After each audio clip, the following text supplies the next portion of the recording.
When you think of stress, you likely think of exams, deadlines, and an overwhelming sense of pressure. While that is a valid reaction, that does not paint the full picture of what stress actually is. Have you ever wondered, why do some people actually perform better under pressure? Hi, my name is Ani, and as a psychology student, this always fascinated me. Stress is unavoidable, so it is important that we have a good understanding of it so we can control how it affects us in our daily lives. Today, I'll be going over what stress is, the different types of stress, and how it is beneficial to us all. To get a good understanding of stress, we need to know the basic understanding of what it is. Stress is the mental and physical response to a threat or challenge. According to the National Institute of Mental Health, stress is caused by any external stimulus, whether it is small or a chronic ongoing issue. According to the American Psychological Association, stress affects the whole entire body, from the muscular system, cardiovascular system, to your nervous system. So it is not just an emotional state, it is how your body is getting prepared to act.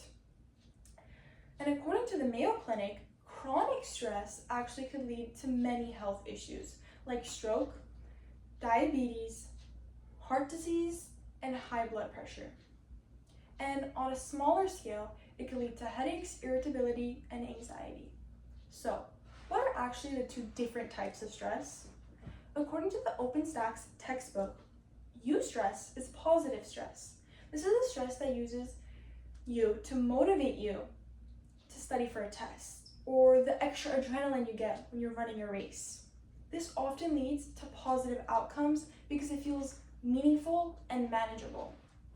However, this likely is not the stress you are thinking of. According to the OpenStax psychology textbook, de-stress is negative stress. This is when you feel so much pressure that you are unable to perform at all. And this is likely the stress you think about, and it leads to many negative outcomes. So, if stress can lead to both negative and positive outcomes, how does this affect you? Researchers Cram, Solveni, and Arch discovered through their research that if you have an enhancing mindset or a debilitating mindset, it changes how stress could actually affect you.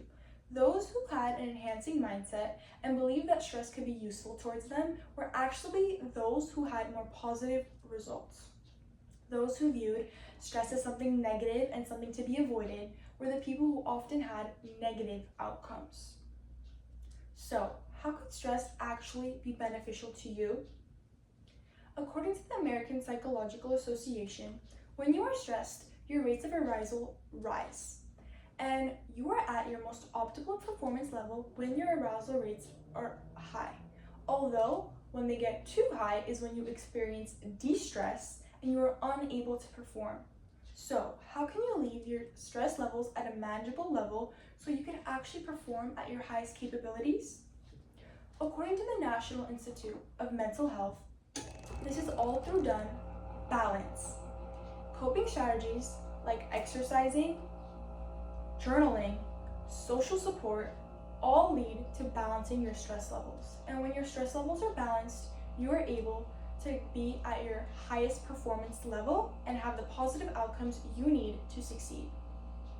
Throughout my speech, I was able to go through the many different aspects to stress, and I hope you are able to take this knowledge home with you so that you are able to use stress as something for growth, positivity, and motivation. Although stress is not something that we can control, and it could come into our lives at any moment, the one thing that we can't control is our own reactions to it.